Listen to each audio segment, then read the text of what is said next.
Salut les fugitifs et bienvenue sur la chaîne Quitter la France. Bon, j'ai le smile, mais le sujet il est pas hyper fun, comme vous l'avez vu dans la miniature. La France est dans la merde. Économiquement, on est vraiment dans la merde, surendetté. Et je fais cette vidéo parce que j'en parle un petit peu autour de moi et les gens n'ont pas l'air de bien comprendre la situation actuelle de la France, de ce que c'était concrètement l'endettement, de où en était la France aujourd'hui, comment elle allait refinancer sa dette, comment les taux d'intérêt allaient avoir un impact sur cet endettement, et cetera, et cetera. J'ai pas la prétention d'être voilà, un économiste, pas du tout, très loin de là. Je suis juste une personne lambda comme vous. Seulement je m'interroge un peu sur l'avenir de la France. Comme vous le savez, je quitte la France après cet été 2025. Donc je vais entre guillemets dire que ce ne sera plus trop mon problème, mais je reste quand même concerné par ce souci. Et de ce fait, j'essaie au jour le jour, en fonction des informations, de comprendre un peu ce qui se passe. Et ça va être le but de cette vidéo en analysant la vidéo là de Marc Toiti sur la chaîne Les Publications Agora, qui est très intéressante parce qu'il explique plutôt bien, et le but, ça va vraiment être de vulgariser encore un peu plus. Pour les gens qui seraient hyper calés sur le sujet, je vous invite à me mettre en commentaire si jamais à un moment donné je dis une connerie. Voilà, je vais en tout cas vous donner ma compréhension de la chose et essayer de rendre ce sujet-là compréhensible par le commun des mortels dont je fais partie. Je vous invite à rester jusqu'à la fin de la vidéo parce que vous comprendrez finalement comment cet endettement peut impacter votre vie au quotidien, parce que on en entend beaucoup parler par les politiques, par les personnes qui nous dirigent, sans vraiment se rendre compte de l'impact que ça peut avoir sur notre vie quotidienne. Et pourtant, vous devez peut-être déjà vous en rendre compte autour de vous, les entreprises ferment, les prix augmentent. Enfin bref, ça a des implications réelles sur notre vie, et vous comprendrez un peu mieux pourquoi en fin de cette vidéo. Avant toute chose, je vous invite à vous abonner à la chaîne Quitter la France si ce n'est pas déjà fait et activer les notifications. Vous pouvez vous abonner en cliquant juste là. Voilà, ça prend une demi-seconde. Merci d'avance à vous. On commence tout de suite donc avec cette interview YouTube de Marc Toiti et Étienne Henry, donc sur la chaîne Publication Agora, qui sont interrogés sur la dette, l'état actuel de la dette, les perspectives, les risques pour la France, la capacité de la France à rembourser. Est-ce qu'on va de nouveau vouloir nous prêter de l'argent, oui ou non? Et sinon, pour quelles raisons? Le but, c'est pas de faire flipper les gens, c'est juste de se rendre compte. C'est comme dit Marc Toiti, hein, c'est pas d'alarmer, mais cela dit, il faut quand même avoir conscience que la situation est factuellement alarmante. Allez, on commence tout de suite avec l'interview. Marc Toiti, Étienne Henry, bonjour, merci d'être avec nous. Bonjour, avec plaisir. C'est le premier entretien de ce sommet au-delà de la dette. Alors pour débuter, je voulais peut-être rappeler quelques chiffres. La dette publique de la France, alors vous, j'imagine que vous savez bien, hein, mais la dette publique de la France, c'est près de 3 300 milliards d'euros. C'est 59 milliards d'intérêts annuels et on est à peu près endetté à hauteur de 120% de notre PIB. Donc la première question serait peut-être, face à ces chiffres faramineux, est-ce qu'il y a vraiment une limite? On sait qu'il y a des règles de l'Union européenne, on les a allègrement dépassées, on était censé rentrer dans les clous, finalement peut-être plus par rapport à l'actualité. Donc à quel point est-on obligé de rembourser une dette? À quel point est-on réellement contraint? Il n'y a pas de limite absolue, il n'y a pas de loi divine qui dit qu'on peut pas s'endetter. La seule chose, c'est qu'on s'endette tant que les gens nous prêtent. Les limites de l'Europe, donc comme vous le disiez, elles ont été allègrement dépassées, donc elles ont plus vraiment de sens. On sait aussi dans l'histoire que les pays qui s'endettaient à plus de 100-120% du PIB, ça a été très très dur de revenir en arrière. Donc ça, c'est des limites qu'on franchit, et on sait qu'une fois qu'on les a franchies, les choses changent pour le pays et sur la possibilité de continuer à se réendetter. Mais après, la musique, elle peut durer encore longtemps. Tant qu'il y a des prêteurs en face des créanciers, ça peut durer longtemps. On a vu les dernières années que la BCE avait joué le rôle d'impression monétaire pour répondre aux besoins de financement des États, mais aussi de certaines entreprises. Donc ça, c'était des choses qui auraient normalement dû être impensables en Europe et qui ont eu lieu. Et ça a permis de faire durer la cavalerie monétaire encore longtemps. Ça s'arrêtera quand les acteurs auront décidé qu'ils y participeront plus. Et pour ça, il faudra chercher des éléments déclencheurs qui feront que les prêteurs seront plus au rendez-vous. Alors ça, on va s'y pencher. Alors, il y a pas mal de choses qui ont été dites, ça va assez vite. Il parle d'une dette de 3 300 milliards d'euros. Donc, concrètement, la dette de la France, c'est quoi? C'est de l'argent que la France emprunte pour son fonctionnement, et elle va emprunter auprès d'acteurs publics et privés. Et comme tout emprunt d'argent, eh ben, on emprunte à un certain taux d'intérêt et donc la France va devoir rembourser, chaque année des intérêts à ses créanciers. Et le problème aujourd'hui, c'est que, notre endettement, est tellement important que les intérêts à payer, un peu comme quelqu'un qui aura un crédit à la consommation, nos intérêts à payer sont grandissants chaque année et on n'arrive pas à faire assez de cash, à gagner assez d'argent pour pouvoir, inverser la tendance et nous permettre de réduire les intérêts, d'année en année. Donc en fait, on est de plus en plus endetté dans le temps et la charge des intérêts de cette dette-là, grossit, d'année en année et la situation, cette chute en avant est, est incontrôlée et très dangereuse. Et là, on en arrive vraiment à des limites, vous comprendrez pourquoi ensuite, d'incapacité, pas de paiement, mais il va être difficile de refinancer cette dette, de redemander à des créanciers de proposer en disant: «Bah, voilà, nous on vous propose de la dette française. Est-ce que vous voulez, entre guillemets, investir dans notre dette pour que nous on vous rémunère en intérêt sur cette dette-là?» Et compte tenu de la situation assez difficile, de la France d'un point de vue économique, il va pas être forcément évident de trouver des gens prêts à nous prêter de l'argent. Et donc on nous dit que la dette aujourd'hui s'élève à 120% du PIB, donc le PIB c'est le produit intérieur brut, il y a plusieurs manières de le calculer. On va prendre la première méthode, c'est la valeur de la production, donc c'est la valeur de tout ce qu'on produit, moins les consommations intermédiaires.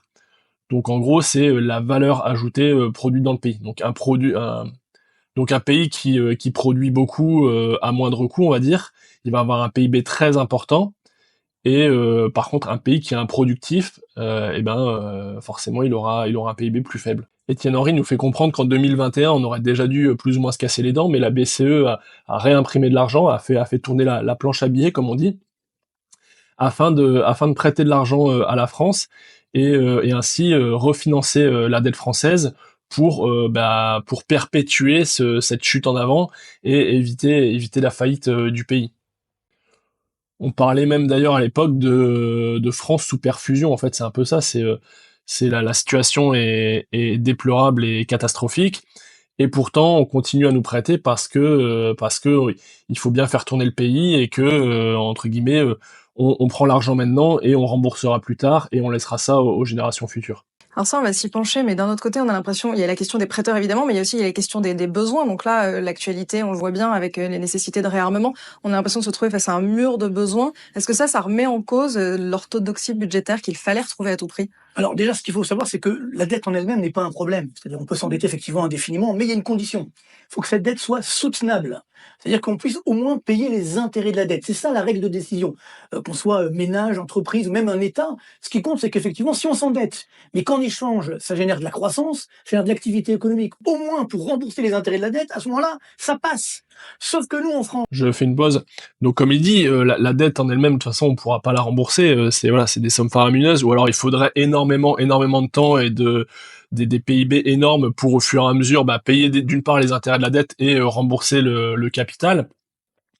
Mais à la rigueur, la dette est là, c'est pas vraiment gênant dans le sens où si la dette sert à créer de la valeur ajoutée et donc à créer du PIB, un bon PIB, et que ça permet de payer les intérêts sans problème, c'est pas gênant. En fait, c'est toujours une question d'utilisation. En fait, la dette qui va créer de la valeur et qui va créer du PIB, c'est de l'argent bien dépensé entre guillemets. C'est une bonne dette.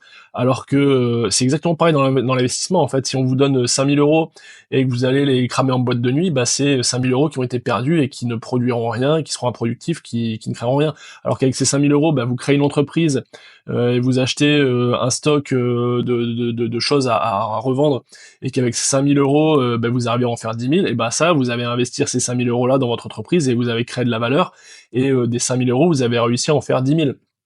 Donc là, pour le coup, ça a été bien dépensé. Et le gros problème, c'est ça, c'est qu'aujourd'hui, on s'endette, mais pour cramer le pognon dans des conneries, pour financer l'État, pour financer des choses complètement inutiles et surtout qui ne créent pas de valeur.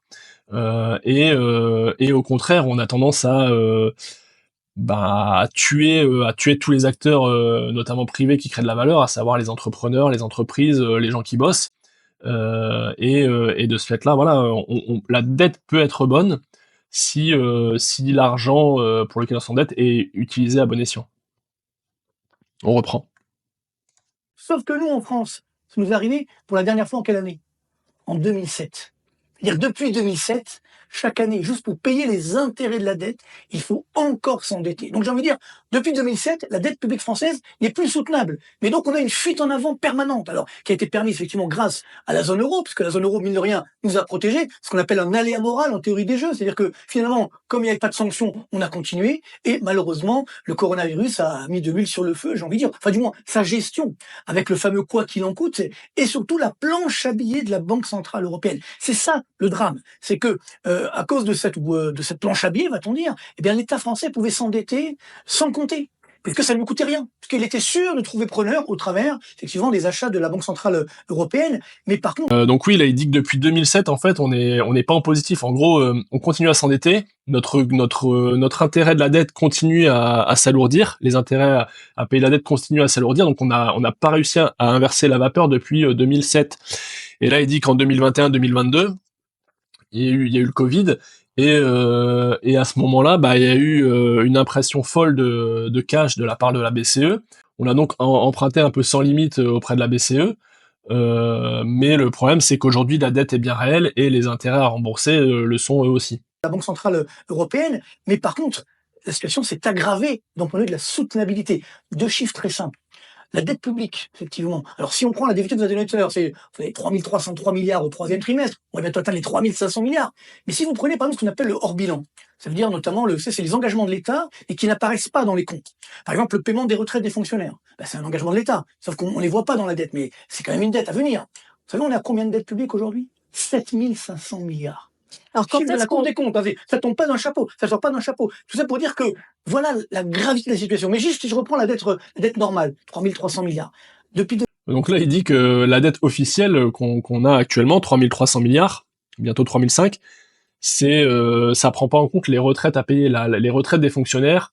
Il en parlera après, ça regroupe à peu près 4 milliards. 4 milliards qu'on sait qu'on va devoir payer aux fonctionnaires de maintenant jusqu'à leur mort. En gros, c'est les assureurs qui déterminent ça.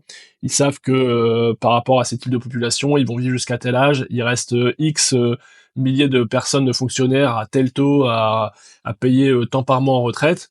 Et donc, on a une dette devant nous pour payer les retraites des fonctionnaires qui ne travaillent plus de 4 milliards. Et ça, c'est de 4000 milliards, pardon. Et ça, c'est pas pris dans la dette des 3500. Donc, en réalité, il y a beaucoup plus de pognon que l'État français doit, premièrement à leur dette initiale, mais aussi 4000 milliards pour les retraites des fonctionnaires. Depuis 2020 à aujourd'hui, ça a augmenté à peu près 950 milliards d'euros. Un petit peu moins, mais bon, on va arrondir. 950 milliards d'euros. Sur la même période, tenez-vous bien, le PIB français en valeur, c'est-à-dire augmenter de l'inflation, c'est-à-dire la richesse qu'on crée, combien ça a augmenté? 500 milliards d'euros. J'ai mis 950 milliards d'euros de dette, j'ai récupéré 500 milliards d'euros de PIB en valeur. Ça veut dire qu'il manque 450 milliards. C'est ça qui colle plus. C'est là où cette dette, elle est devenue complètement insoutenable et j'ai envie de dire irresponsable. Et ce qu'on est en train de faire aujourd'hui, je termine, excusez-moi, je ne veux pas monopoliser la parole. Ouais, donc là concrètement, ce qu'il nous dit, c'est que depuis 2020, on a pris plus 950 milliards de dettes. Par contre, au niveau valeur, on a créé que 500 milliards. Pour faire simple, c'est comme si vous empruntiez 10 000 euros en vous disant je vais les faire fructifier et j'ai réussir à générer, je sais pas, 13 000 euros avec. Sauf que là, c'est tout l'inverse qui se passe. Ils s'endettent sur 950 milliards d'euros et ils arrivent à produire avec ça seulement 500 milliards. Donc c'est que ce pognon-là, il a été injecté à fond perdu dans des trucs qui ramènent pas un copec. Et donc la valeur produite avec ces 950 milliards, elle s'élève à seulement 500 milliards. Donc c'est désastreux. En gros, on s'endette pour dilapider l'argent. Ce qu'on est en train de faire aujourd'hui avec effectivement l'effort de guerre, etc., on est en train de dire, ou alors, toutes les dépenses militaires, on les met pas dans le calcul de la dette, dans le déficit. Oui, mais elles sont quand même là. Donc ça va. Il faudra quand même la financer, cette dette. Et donc c'est ça qui est extrêmement dangereux. Je pense qu'on va en reparler, mais les taux d'intérêt sont en train d'augmenter très fortement, parce que là, il n'y a plus de planche à billets, justement, et ça nous coûte extrêmement cher. Rendez-vous compte que l'année dernière, j'ai regardé les prévisions du gouvernement. Ça fait 2 ans que le gouvernement, c'était pas celui d'aujourd'hui, mais celui d'avant, il nous disait, alors on va payer à peu près 48 milliards, entre 38 et 48 milliards d'euros de charges d'intérêt de la dette. Sauf que on a payé l'année dernière 60 milliards d'euros en 2024. Ouais, donc là, le gouvernement, chaque année, il prévoit, on va payer X, et en fait, tu payes X plus 30%. de charges d'intérêt de la dette. Il parle aussi juste avant du programme de financement de la défense. Là, c'est le nouveau cheval de bataille de Macron. Faut financer la défense, faut que l'Europe soit autonome sur le plan de la défense, et on est une grande puissance, et nous on peut plier la Russie, on est les plus forts, on est les plus beaux.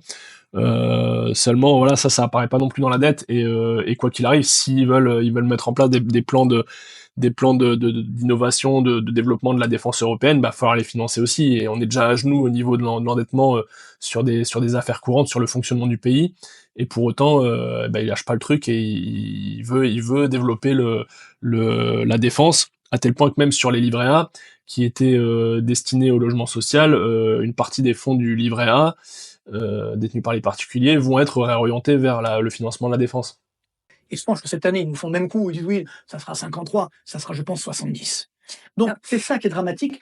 On est entré dans une fuite en avant extrêmement grave. Et encore une fois, c'est pas pour faire plaisir à Bruxelles, tout ça. C'est pour nos enfants. On est en train de faire payer nos enfants, malheureusement, dans une dette dramatique.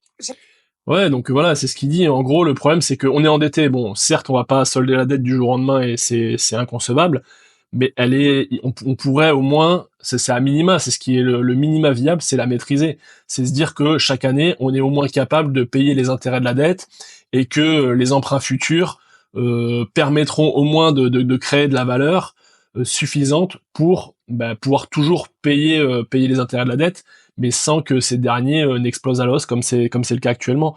De ce fait-là, par cette dette-là, on met une charge sur les épaules, j'ai pas d'enfants, mais de nos enfants, de vos enfants, en se disant bah c'est pas grave, ce sera à eux entre guillemets de payer les pots cassés, et de remonter la pente. Moi, ce qui me choque, c'est que j'ai l'impression de voir vraiment le scénario les sortes de pubs, la CTLM, Cofidis, les prêts à la consommation. C'est les prêts à la consommation que les gens qui ont pas énorme de culture financière vont souscrire pour acheter la dernière télé, alors qu'ils mangent des pâtes et qu'ils vivent dans une cage à lapins. Par contre, il va avoir l'écran plat dernier cri à 2000 euros, acheté à crédit, avec un crédit à la consommation à 10% par an. Enfin bref, la pure arnaque. Et ils vont se surendetter pour des conneries, parce que ils ont pas l'éducation financière, parce que ça paraissait beau, etc. Et bon, on peut pas vraiment leur jeter la pierre, parce que ils ont pas fait le taf de réflexion, de se renseigner. On les a pas, voilà, on leur a pas appris à gérer leur argent. Et à la rigueur, on peut se dire bon, on peut pas les blâmer. Mais là, on est quand même avec des hauts fonctionnaires, des gens responsables au gouvernement, au niveau de l'État, etc., qui finalement font exactement la même connerie, à savoir s'endetter pour des choses qui ramènent pas de pognon, qui créent pas de valeur, et qui ont juste pour but d'alourdir la dette. Alors après, c'est un objectif politique aussi, hein, d'alourdir la dette, d'endetter pour contrôler les gens. Mais voilà, et le pire, c'est qu'ils le font en toute détente, et surtout en mentant ouvertement au peuple, en leur disant non, mais on maîtrise, vous inquiétez pas, la dette, en fait, il y avait pas tant que ça, tout va bien, tout va bien, tout va bien. C'est un peu comme dans le film La Haine, où quand quelqu'un tombe d'un immeuble, en fait, avant de toucher le sol, tant qu'il est dans sa chute, il peut se dire jusqu'ici tout va bien, parce qu'il a pas encore tapé le sol, donc il est encore en vie. Et donc tu peux te répéter pendant ta chute du 36e étage d'un immeuble, jusqu'ici tout va bien, jusqu'ici tout va bien, jusqu'ici tout va bien, jusqu'à l'impact. Et j'ai l'impression que c'est un peu ce qui se passe, c'est que on nous dit vous inquiétez pas, jusqu'ici tout va bien. Mais ouais, jusqu'ici tout va bien, jusqu'à temps qu'on touche le sol. J'ai 2 questions, une pour chacun, en fait, par rapport à ce que vous venez de dire. La première, ce serait, en fait, quand est-ce que ça coince? Quand est-ce que ça devient trop lourd? Quand est-ce que ça déraille et on n'arrive plus vous dites: «C'est insoutenable», mais insoutenable, ça veut dire quoi concrètement, en fait? À quel moment on n'arrive plus à rembourser? Et le corollaire de ça, parce que rembourser, c'est une chose, surtout si les taux d'intérêt augmentent, et l'autre chose, c'est de continuer à financer. Donc vous disiez: «Tant qu'on trouve des prêteurs, ça va», mais pourrions-nous ne plus trouver de prêteurs? Donc il y a 2 voies un peu que vous ouvrez ici. J'aimerais bien savoir comment ça pourrait se passer sur ces 2 hypothèses-là. Mais alors, le concept de rembourser la dette, on peut oublier tout de suite, hein. Je pense qu'on est tous d'accord là Ah autour de la oui. table. On la remboursera pas, ou alors en monnaie de Et singe. quoi, donc quelqu'un nous les fasse, en fait? C'est comme les pays en Alors, voie de développement, évidemment, on on est verra d'accord? comment est-ce qu'on arrive à effacer une dette qui n'est plus remboursable quand on est un pays. Mais en tout cas, ce qui est sûr, c'est qu'on la remboursera pas. En tout cas, pas en vrai euro. Mais alors donc on s'en fiche. Et C'est alors, ça bah le but, non, donc pourquoi on est-ce s'en qu'on est fiche là pas, parce aujourd'hui à que en parler finalement? ça finira mal pour les gens qui remboursent en termes de pouvoir d'achat. Parce que malheureusement, l'État, c'est pas une personne qui va se priver de son pouvoir d'achat. On voit bien là, quand on fait la chasse à quelques milliards, les problèmes que ça fait. On ne sait pas faire. Surtout dans un gouvernement démocratique, on ne sait pas faire ça sans mettre tout le monde dans la rue. Donc c'est quelqu'un d'autre qui va payer. Et ce quelqu'un d'autre, ça va être les citoyens, ça va être les entreprises, ça va être les agents économiques français et européens Mmh. qui vont payer. Mais juste pour rebondir sur la question de comment on rembourse, si on admet qu'on rembourse pas, et Marc disait tout à l'heure que le problème, c'est quand on arrive simplement à payer les intérêts de la dette, il y a un critère important, il faut arriver à le faire. En France, on y arrive encore. Hein. Payer 50, 60, 70 milliards, ça coûte très cher. Ça mange quasiment la totalité de l'impôt sur le revenu payé par les particuliers. Ça mange l'impôt payé par les sociétés en 2023, qui était de 72 milliards d'euros. Donc on voit qu'on utilise des cartouches qu'on n'a pas beaucoup, mais bon, on peut encore les utiliser. Mais il y a une autre chose. Donc ça, c'est bon, si vous le saviez pas, impôt sur le revenu, impôt sur les sociétés, en fait, c'est juste destiné à éponger la charge de la dette. Donc on paye juste des intérêts, quoi, en fait, grâce à ça. On pourrait faire tellement plus de choses avec, mais bon, voilà, on est encore capable aujourd'hui, ce qu'il nous dit, c'est qu'on est encore capable de payer seulement les intérêts de la dette. Mais jusque quand? Il faut qu'on fasse, c'est faire rouler la dette. Cette année, la France, il va falloir qu'elle trouve plus de 300 milliards d'euros juste pour faire rouler les dettes anciennes. Mmh. Alors, pas les rembourser, même pas payer les intérêts, mais juste renouveler les coupons qui sont arrivés à échéance et pour lesquels il faut qu'on réemprunte de l'argent. Je refais une pause. Donc, il dit qu'il faut qu'on réussisse à refinancer la dette. Cette année, il y a 300 milliards. Donc, en gros, l'endettement de la France est de 3300 milliards. Et cette année, les gens qui ont prêté de l'argent, enfin les gens ou les institutions ou les acteurs privés ou économiques qui ont prêté de l'argent à la France, à des échéances différentes, ça peut être 1 an, 5 ans, de 2 à 5 ans, enfin les gens qui sont bien calés, vous pourrez me dire, mais tout ça pour dire que si vous prêtez sur 5 ans, la personne qui a prêté à la France il y a 5 ans, bah là, au bout de 5 ans, elle va vouloir récupérer son pognon avec les intérêts, et donc la France va devoir remplacer ce prêteur par un autre. Et là, ça peut coincer parce que qui va vouloir encore prêter à la France aujourd'hui, compte tenu de la situation économique très difficile? Eh ben, finalement, pas grand monde. Et vous allez comprendre les conséquences que ça peut avoir juste après. Sauf que le stock de dette français, il est à quelques pourcents de taux d'intérêt. Et là, début mars, le taux d'intérêt à 10 ans de la France, il s'est envolé, il a pris 10% en quelques jours, et il est à plus de 3,5% la première semaine de mars. Donc voilà, là, il parle du taux d'intérêt à 10 ans. En gros, bah, j'ai regardé, c'est l'agence France Trésor. En gros, la dette, on va vendre de la dette à des gens qui veulent bien l'acheter. Des gens qui vont dire, bah moi, écoutez, je vous achète de la dette française. Mais par contre, il y a la loi du marché. Donc si le pays est très sûr, c'est quelque chose, un pays hyper safe, et ben les gens vont être très enclins à prêter parce qu'ils savent qu'ils reverront leur pognon. Donc le taux d'intérêt, ce qu'ils vont gagner à prêter de l'argent à ce pays-là, bah, ce sera très faible. Parce que le pays est très sûr, donc ils vont pas gagner beaucoup d'intérêt. Et dans tout investissement, en général, plus c'est risqué, plus on gagne d'argent, plus on a de retour sur investissement. Et ben là, c'est exactement pareil. Comme la France est dans une situation économique très mauvaise, tous les gens qui vont dire bah moi ok, moi je veux bien vous prêter à la France, y a pas de problème, je vous prête de l'argent. Par contre, c'est pas moi c'est pas 2% par an que je veux, c'est 5% par an parce que votre situation elle est pas folle et moi pour couvrir mon risque de vous prêter de l'argent, il faut que ça me ramène des pépettes parce que sinon je vais aller prêter à un autre pays qui est beaucoup plus safe, j'ai aucun intérêt à vous prêter à vous. Donc si vous voulez que je vous prête de l'argent, il va falloir raquer en intérêt. On reprend. Donc quand il va falloir faire rouler 300 milliards de dettes à plus de 3,5%, et ben là, ça peut coincer. Mais encore une fois, on parle pas de payer les intérêts et on parle certainement pas de rembourser. On parle juste de maintenir le statu quo. D'accord. On rembourse quand même effectivement les intérêts de la dette chaque année, mais la question est très importante, c'est-à-dire que jusqu'à quand ça peut continuer? Ça, c'est la blague de Coluche, hein. Tant que je gagne, je joue. C'est exactement pareil. Moi, j'arrête pas. Je me rappellerai toujours d'une réunion à Bercy, si vous voulez, en 2021, où il y avait donc Bruno Le Maire a réuni quelques économistes dont je faisais partie. Et moi, bon, ça y est, c'était parce que c'était plus vraiment le coronavirus, parce que les 3 premiers mois de l'année du coronavirus en mars 2020, c'est vrai que là, on croyait que c'était la fin du monde. Donc là, il nous a réunis, il dit, bon, voilà, on va tout lâcher. Bon, on savait pas trop quoi dire. Bon, c'est la fin du monde, pourquoi pas. Après, heureusement, c'était pas le cas. D'ailleurs, ça ressemble aujourd'hui beaucoup à ce qui s'était passé à l'époque, hein, d'ailleurs. Hein. Mais bon, toujours est-il que là, en 2021, moi, je fais une petite pause rapidement. Donc à l'époque du coronavirus, c'est marrant parce que les scénarios catastrophes, en fait, ils justifient le fait de lâcher un peu les freins sur l'économie. Et donc il était avec Bruno Le Maire à l'époque, lui il devait être conseiller à ce moment-là. Enfin, il a pas bossé en politique, toi, Tim, mais bon, il a dû être consulté comme il est économiste. À l'entendre, ils étaient un peu en mode de toute façon c'est la fin du monde, foutu pour foutu, faut faire all-in, le quoi qu'il en coûte pour gérer cette situation-là. Et puis là, il en va de pas de la santé du monde, mais voilà, et ça peut être la fin du monde si la pandémie, elle annihile, elle tue tout le monde. Bah de toute façon, on s'en fout de l'économie. Donc, un peu comme dans la pyramide de Maslow, hein, le besoin primaire c'est la survie et le machin, et puis tout ce qui est après financier, bah ça vient finalement en second plan.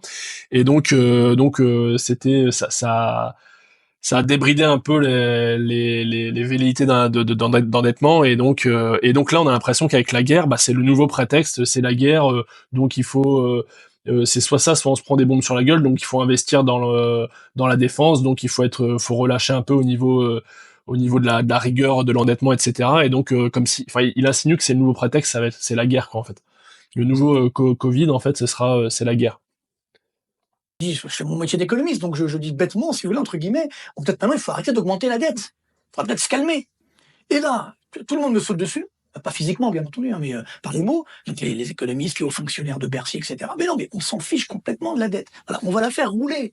De toute façon, les taux d'intérêt n'augmenteront jamais. Vous vous rendez compte le manque de discernement? Et moi, j'étais là, je sais pas, je dis, mais je m'énerve pas. Je dis, ça sert à rien. Si vous voyez des gens qui pensent qu'ils sont très intelligents et qui sont plus intelligents que vous pouvez pas comprendre ce qu'ils pensent. Bon, ça, c'est le drame des dirigeants français, des hauts fonctionnaires français. C'est ça, voilà, les dirigeants français, ils sont complètement déconnectés de la réalité, et les mecs croyaient dur comme fer que quoi qu'il arrive, les taux d'intérêt allaient pas augmenter. Donc en gros, ils disaient, ben on s'en fout, on est en nos limites, on va continuer à emprunter du pognon. Le taux d'intérêt, il est relativement contenu, donc c'est comme si on empruntait de l'argent gratuitement. La charge de cette dette-là, dans la mesure où le taux d'intérêt de cet endettement il restera relativement faible, ben ça nous coûtera pas tant que ça en fait. Donc on a tout intérêt à emprunter et avoir de la puissance de feu pour pouvoir investir, et éventuellement voilà subventionner les entreprises qui ont des difficultés par rapport au Covid, etc. Quoi qu'il arrive, cet argent ne nous coûte rien ou très peu. On reprend. C'est qu'ils vous disent toujours, ne vous inquiétez pas, nous avons raison. Voilà. Donc pour débattre, c'est compliqué avec ces gens-là, mais sauf que c'est eux qui dirigent. Ça peut monter jusqu'où, les taux d'intérêt? Et donc, le problème est là, c'est qu'effectivement, c'était le piège. C'est qu'à l'époque, donc, on avait encore la planche Chabier de la BCE. Je rappelle que la planche Chabier de la BCE s'est arrêtée à l'été 2022. Quand on avait une inflation à 10% dans la zone euro. Et c'est d'ailleurs ça qui a fait l'inflation. C'est pas la guerre en Ukraine. L'inflation a commencé dès 2021 parce que justement, on avait cette planche à billets. Donc on a créé trop de monnaie par rapport à la réalité. Si vous voulez, c'est l'une des règles de base de l'économie. Si vous avez trop de demandes par rapport à l'offre, bah, les prix augmentent. C'est exactement ce qui s'est produit. Donc là, aujourd'hui, on va nous faire le même coup, mais ça qui est très dangereux. Et oui, donc il reparle de l'inflation, et donc on l'avait imputé à la guerre en Ukraine. Oh, c'est la guerre, on peut plus avoir accès aux matières premières, donc du coup les prix explosent. Mais non, c'est surtout la BCE qui a dans un système fermé donné où d'un côté vous avez une quantité de matière qui est produite, qui reste relativement stable ou qui croît un petit peu, donc on a une quantité finie de produits, et que en face, pour acheter tout ça, on a une quantité d'argent, donc X. Si on décide d'imprimer des billets, donc cette quantité X, on va rajouter des billets, donc au lieu d'avoir 1 million, j'ai n'importe quoi, 1 million d'euros, ben on va avoir 1 200 000 euros. On aura une quantité d'argent de 1 200 000 euros pour acheter toujours la même quantité finie de produits. Mécaniquement, on avait 1 million d'euros en billets pour, allez, on va dire 10 000 produits à 100 euros. Donc ça fait 1 million d'euros aussi. On touche pas à ces 10 000 produits à 100 euros. Mais par contre, au niveau de la masse monétaire, on va rajouter 20%. Donc on n'a plus 1 million, mais on a 1 200 000 euros.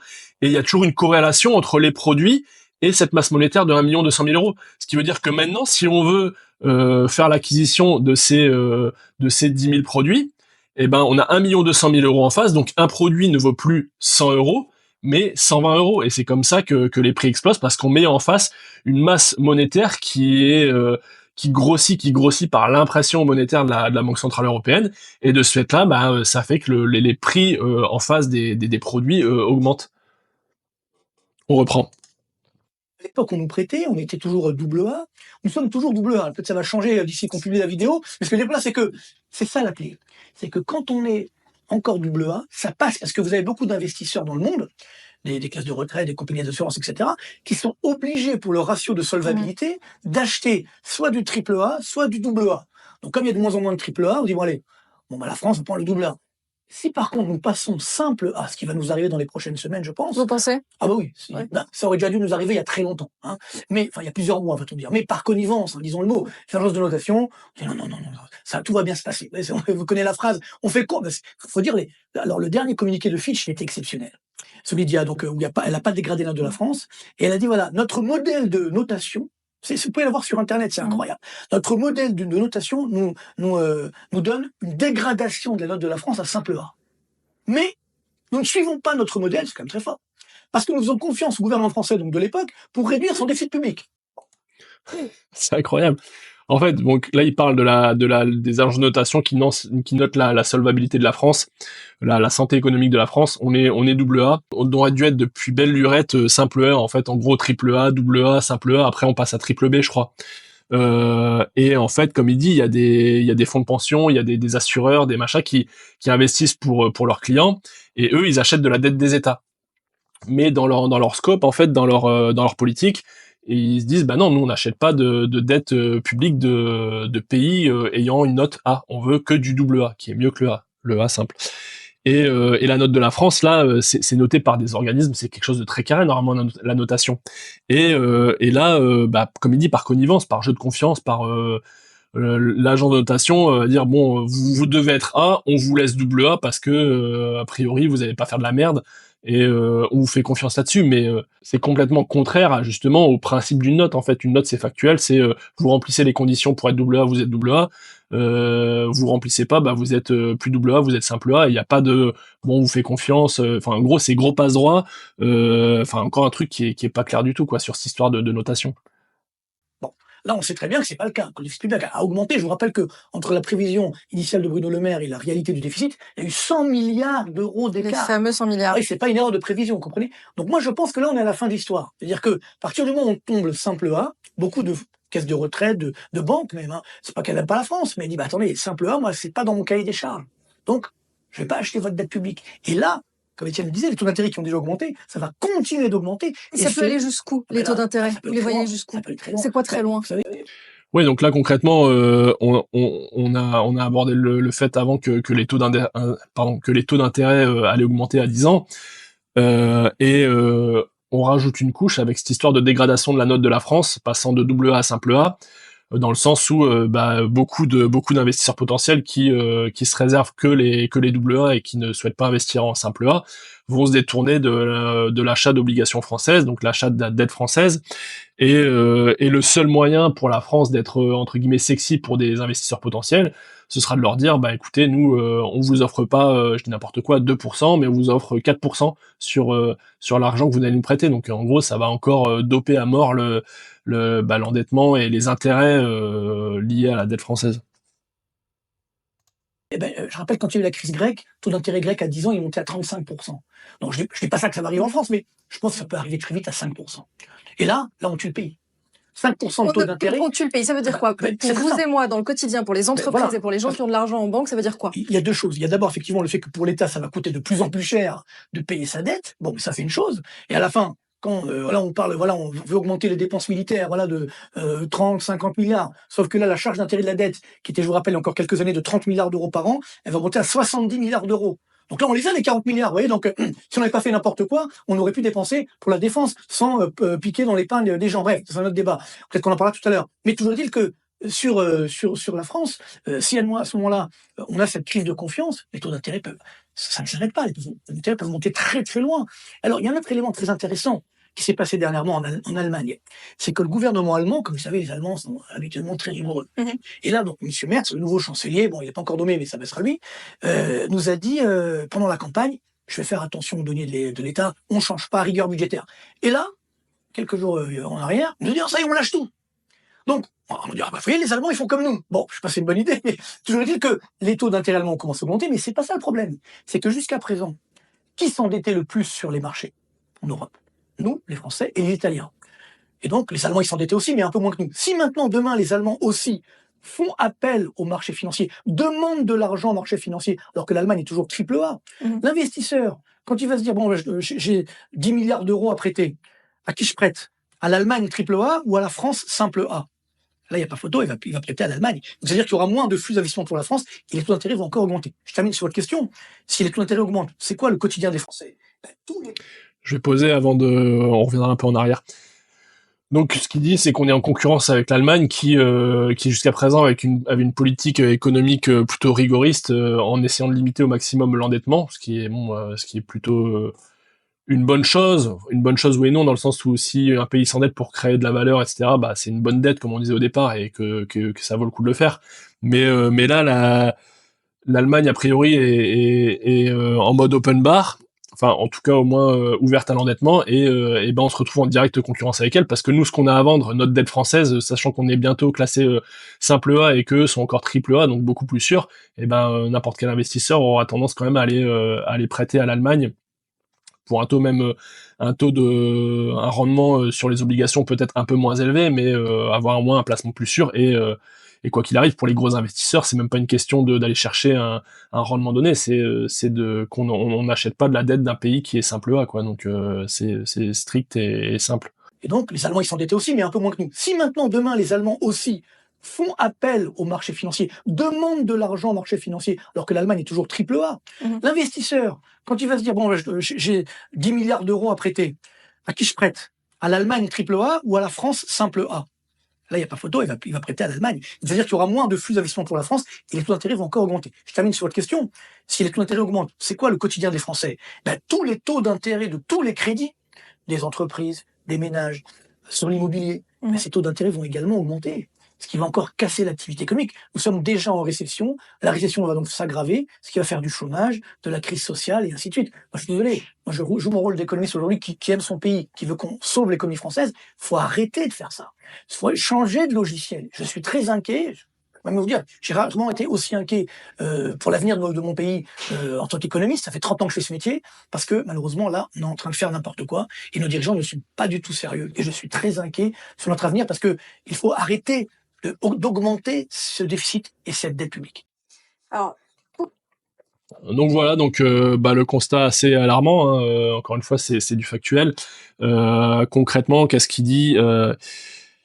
Il dit que les taux d'intérêt qui vont augmenter, qu'est-ce que ça a comme impact? C'est que la France va donc emprunter à des taux relativement élevés, et par effet domino, les personnes lambda qui vont vouloir emprunter, ne serait-ce que pour des projets entrepreneuriaux, ou même des achats immobiliers, etc., ils vont eux-mêmes être soumis à des taux encore plus élevés, parce que une banque qui se fait prêter de l'argent par une BCE ou par des agents privés, des acteurs privés, ben, si elle touche l'argent à 2%, elle va devoir faire encore une marge là-dessus sur ce qu'elle prête à l'utilisateur final, et donc ça va faire grimper les taux d'emprunt. Et de ce fait-là, il y a des entreprises qui pourront plus suivre, il y en a des entreprises qui pourront plus investir, parce que l'argent sera trop cher, et donc récession, et donc fermeture d'entreprise. Et donc c'est quelque chose qu'on voit déjà énormément avec pas toutes les faillites d'entreprises, mais toutes les boîtes qui mettent la clé sous la porte. Nombre record en 2024-2025 de fermeture d'entreprises. Au premier trimestre 2025, la France a enregistré 17 845 défaillances d'entreprises, soit une augmentation de 4,4% par rapport à la même période en 2024. Ce chiffre demeure supérieur à la moyenne des trimestres des 15 dernières années, qui est d'environ 15 300 défaillances. Enfin bref, les projections pour l'ensemble de l'année 2025 indiquent une stabilisation du nombre de défaillances autour de 64 500 à 68 000 entreprises. Ces niveaux restent élevés, dépassant les chiffres d'avant la pandémie. Donc en gros, il y a de plus en plus tous les ans d'entreprises qui ferment, et là, ça va vraiment pas aller en s'améliorant, et donc ça va créer du chômage, ça va créer de la crise, et ça va être très compliqué. Donc comme il dit, il faut changer le logiciel. Qu'est-ce qu'il entend par logiciel? C'est surtout les têtes pensantes de l'État, la manière dont est géré le pays, des dépenses qui sont faites dans des domaines totalement inutiles. Il faut vraiment réduire, même au niveau du fonctionnement des administrations, etc., des fonctionnaires, réduire les doublons, les triplons de postes de personnes qui sont payées dans des hautes autorités, où j'en parle dans une autre vidéo, mais qui sont payées à rien foutre. Il faut remettre un coup de couteau là-dedans pour virer tous les gens qui servent à rien et qui créent pas de valeur, et au contraire favoriser les entreprises, favoriser les gens qui travaillent, favoriser les gens qui bossent et qui créent du produit intérieur brut, plutôt que de les assassiner d'impôts en les dégoûtant du travail et en les faisant fermer leurs boîtes les uns après les autres. Donc il tire vraiment une sonnette d'alarme, hein, il en veut vraiment aux personnes qui dirigent notre pays, qui sont complètement décorrélées, déconnectées de la réalité, et qui sont en mode oui, ça va aller, vous inquiétez pas, ça va aller, parce que eux vivent pas dans la réalité, tout simplement. Ils vivent dans leur confort, ils vivent dans leur appartement payé aux frais de la princesse, ils ont des salaires mirobolants, et ils sont complètement hors sol. Et malheureusement, leur manière de diriger, les décisions qu'ils prennent ne sont pas du tout efficientes et optimales ni intelligentes pour la France. C'est tout pour moi pour ce soir. Je vous invite à vous abonner à la chaîne si ce n'est pas déjà fait et à activer les notifications. En attendant, je vous souhaite une très bonne soirée et je vous dis à bientôt de l'autre côté de la frontière. Vive la République et vive la France.